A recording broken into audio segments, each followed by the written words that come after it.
Hi, Michael, Simplifymyretirement.life, license 2630482. See my disclaimer video. I want to talk about value proposition. What is a value proposition? Well, it's how you intend to make a profit when you go into business. It's how you evaluate the benefit if you're a consumer buying something. So the value proposition always for a consumer is to be kind of clever and resourceful and get more value than the dollar you spend, right? The value proposition for any merchant or business is a little bit more complicated, right? They have to give the consumer enough that we use the criteria I just mentioned and decide, okay, I'm getting $1 in value from my dollar. But from the business side says we have to give this consumer $1.02 worth of value for $1 and still make a profit.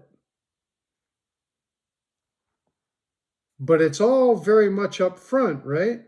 The value that they're targeting, the price they're charging, printed on the packaging or whatever. Now we're talking about investments and money, and Americans aren't educated in our classrooms and things very much about these concepts and decision making, which I'll do another video on. And certainly not value proposition, and it's hard because it's hidden. If you look at a fee advisor, they may charge you a fee, and they may disclose that fee to you, but they aren't going to discuss the impact of that fee over time, which is very much a part of their value proposition, in that, let's say that you give them 2%. Well, you're going to give them 2% every year they're there, and that's going to compound for them if they put it in anything. And it's going to, as I say, negatively compound against you because that 2% doesn't make any money, and it never will. And it's followed by many other 2% that never make money. So you have to put that expense against what you're getting, but there are no guarantees. So going in the door, it's very hard to gauge or put a value proposition together. It's just a hope, right? You hope. And the reason you hope is because you can't compare anything concrete against another alternative unless you're one of the people that's done some research into investing. That's how most people wind up at Main Street. They say, holy cow, I've got a future, I've got a plan for it, I have to sacrifice something today for tomorrow. How do I do that? Gee whiz, there's that green building or blue building or whatever it is right on Main Street. Why don't I go talk to them? But it shouldn't end there. It should be followed by first, and then I'll go check out the other alternatives. Self-directed investing, going to AI or Google and just saying, I don't want to go to a fee advisor. What choices do I have? When it comes to retirement, the choice is very obvious. It's been going on for since 1650, so 375, 6 years. And those are guarantees. Certainty. They tell you how much they're going to pay you. They tell you how much that's going to cost.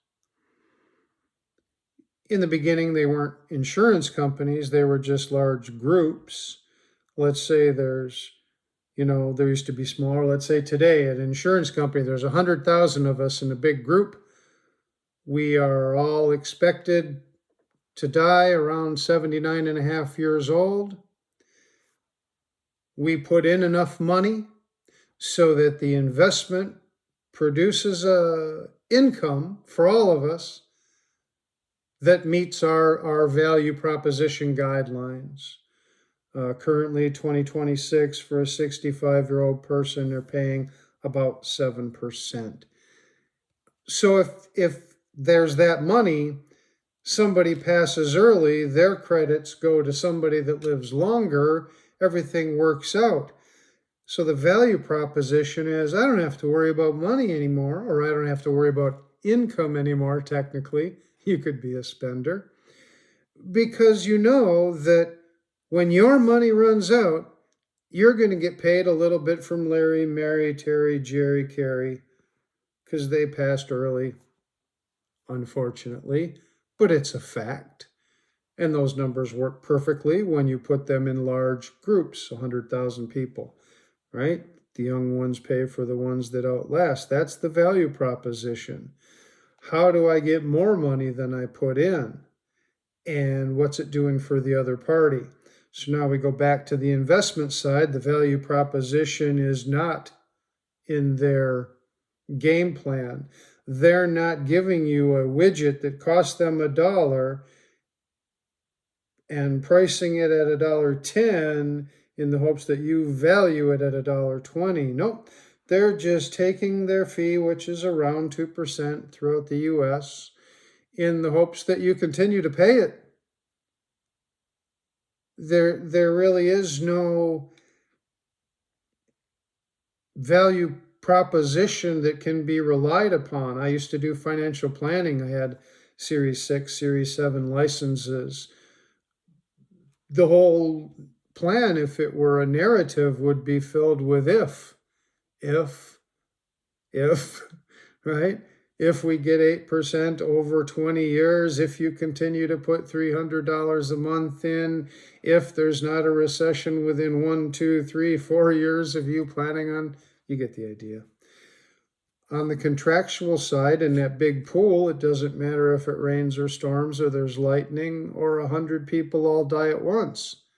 They were of various ages and their credits go back into the pool to pay the people that remain.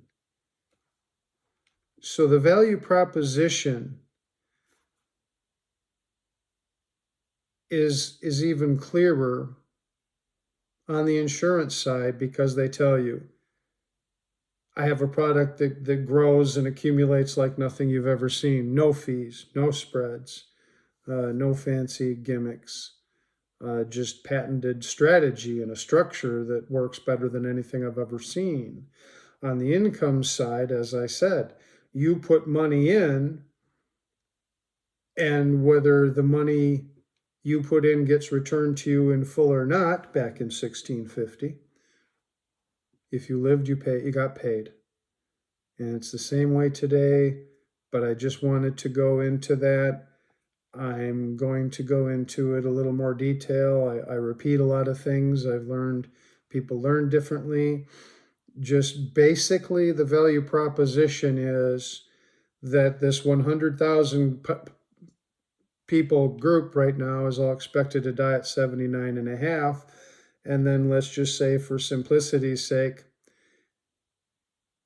everybody that's in the pool got in at age 65. That makes it really simple.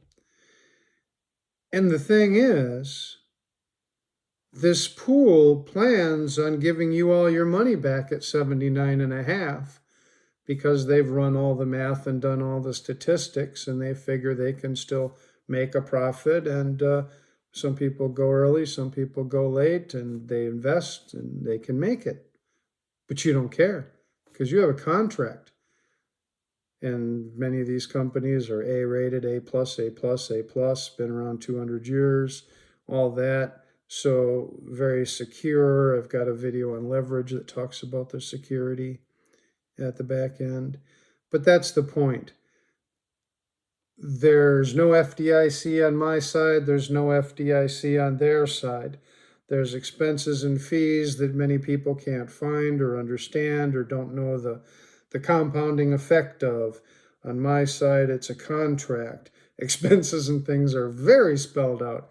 I am required by law to go through any surrender charges or premiums for that little rider insurance, income insurance.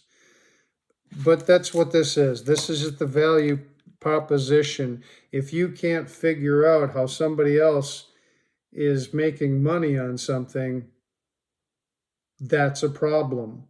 Ask them. It should be very clear. Maybe you're just not seeing it. That's my point. Have a great day.